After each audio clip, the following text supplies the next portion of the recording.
નમસ્કાર, આપ જોઈ રહ્યા છો JKS ગુજરાતી. વાત કરીએ તો કેશોદની ઉતાવળિયા નદી અને ટીલોડી નદીમાં મળમૂત્રના ભૂંગળાથી ફેલાતી ગંદકી. સમગ્ર વાત કરીએ તો કેશોદ શહેરમાં મધ્યથી પસાર થતી ઉતાવળિયા નદી અને ટીલોડી નદીના માથા ભારે શખ્સો દ્વારા પોતાના સંડાસ બાથરૂમના ભૂંગળાઓ ખુલ્લા મૂકી દેતા નદીના પટમાં જાહેરમાં મળમૂત્ર કાઢવામાં આવતા દુર્ગંધ ફેલાવાની સાથે જ મચ્છરના ઉપદ્રવથી રોગચાળો ફેલાવાની દહેશત ઊભી થઈ છે. કેશોદ નગરપાલિકામાં ફરિયાદ અને રજૂઆત કરવામાં આવે તો નોટિસ આપી સંતોષ માનવામાં આવે છે. નક્કર કાર્યવાહી કરવામાં ન આવતા આવા તત્વોને છૂટા દોર મળી ગયો છે. કેશોદ શહેરમાં અડધાથી વધારે ધાર્મિક સ્થળો ઉતાવળિયા નદી અને ટીલોડી નદી કિનારે આવેલા છે, ત્યારે ભાવિ ભક્તોની લાગણી દુભાઈ રહી છે. ત્યારે જવાબદાર તંત્ર દ્વારા ઢાક પીછોડો કરવામાં આવતા ઈશ્વર પર છોડી આપે છે.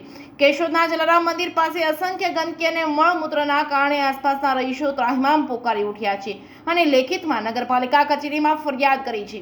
કેશોદ નગરપાલિકા વિસ્તારમાં સરકારી યોજના હેઠળ રહેણાંક વિસ્તારમાં બનાવવામાં આવેલ સંડાસમાં હજમો ખોદવાને બદલે સીધા ભૂંગળાઓ ઉતાવળિયા નદી અને ટીલોડી નદીમાં મૂકી દેવામાં આવ્યા છે. અમુક ઈસમો દ્વારા ભૂગર્ભ ગટરમાં જોડાણ આપેલ છે. સરકારી સહાયનો દુરુપયોગ કર્યો છે. કેશોદ નગરપાલિકા વિસ્તારમાં ઉનાળામાં ગરમીથી બચવા ઉતાવળિયા નદી અને ટીલોડી નદી કિનારે વસતા રહીશો બહાર બેસી પણ શકતા નથી. ત્યારે જવાબદાર તંત્ર દ્વારા નક્કર કાર્યવાહી કરવામાં આવશે કે કાગળ પર સબ સલામત હોવાનો દાવો કરવામાં આવશે, એ તો હવે આવનારા દિવસોમાં જ ખબર પડશે.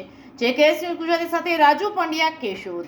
મારું નામ અપરનાથી મેદગીરી પ્રતાપગીરી, મ્યુનિસિપલ એન્જિનિયર, નગરપાલિકા કેશોદ.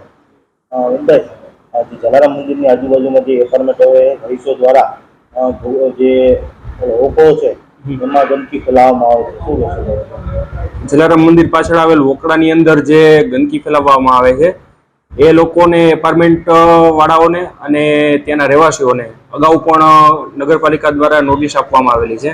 અને નવા આયોજનની અંદર ભૂગર્ભ ગટરના પાર્ટ 2 ની અંદર એ લોકોના કનેક્શન છે તે ભૂગર્ભ ગટરની અંદર જોઈન્ટ કરવા માટેની કાર્યવાહી કરવામાં આવશે. અને અગાઉ આપેલી નોટિસની જેમ જ ફરીથી એ લોકોને નોટિસ આપી અને તે લોકોના જે આ ગેરકાયદેસર કનેક્શન વોકડાની અંદર કચરો ઠલવતા હોય તે કનેક્શન રદ કરવામાં આવશે. બંધ કરવા માટે શું તમે સૂચના આપવામાં આવશે? પ્રાથમિક બંધ કરવા માટે એ લોકોને ફરીથી નોટિસ આપી તે લોકોના કનેક્શન છે તે રદ કરવા માટેની કાર્યવાહી કરવામાં આવશે. ઓકે, શું રજૂઆત છે? રજૂઆત એ છે કે આ જલારામ મંદિરની ઉત્તર અને દક્ષિણ બંને સાઈડમાં 150-150 ફૂટ શહેરનું ગંદામાં ગંદુ પાણી ભર્યું છે. આમાં મળમૂત્ર ભેગા થાય છે, ગામની ગટરનું પાણી ભેગું થાય છે, પરિણામે મચ્છર, ઉંદર, માખીનો ત્રાસ ભયંકર રહે છે.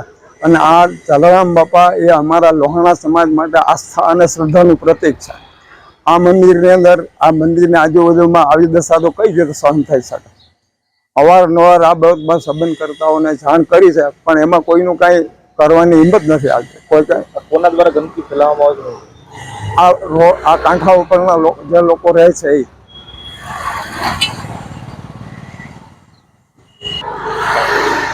સંડાસના જે પાઇપ છે ને આ વોકળામાં બધા ખુલ્લા મૂકી દીધા છે અને ગટરના પાણી ખુલ્લા મૂકી દીધા. પરિણામે અસહ્ય ગંદકી થાય છે. ગામની આખાની અંદર આવી પરિસ્થિતિ ગંદકી ક્યાંય નહીં હોય. અને આ ધાર્મિક સ્થળ છે. આ જગ્યાની અંદર બધા રાજકીય પક્ષના માણસો આવે, ધાર્મિક મિટિંગો ભરાય, આ જલારામ બાપાને માનનારા વર્ગ બધા આવે, તો આ સ્થળ તો પવિત્રમાં પવિત્ર હોવું જોઈએ. એના બદલે આ સ્થળ ગંદામાં ગંદુ છે. અહીંયા કઈ રીતે આ ચાલી શકે? માંગણી શું છે? મારી માગણી છે કે આ વિસ્તાર જે છે એમાં પવિત્રતા અને શુદ્ધતા જળવાય, એ સિવાય બીજું અંગત કોઈને આપણે કાંઈ લેવા દેવા નથી. હું રાજેશ પરમાર.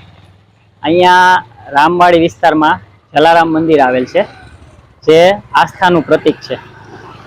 આજુબાજુના રહીશો અને દુકાનદારોની એવી માંગણી છે કે જલારામ મંદિરની બાજુમાં જે નદી કાંઠાનો વિસ્તાર આવેલો છે ત્યાં અસહ્ય ગંદકી અને પાણી ભરાવાનો પ્રશ્ન રહે છે.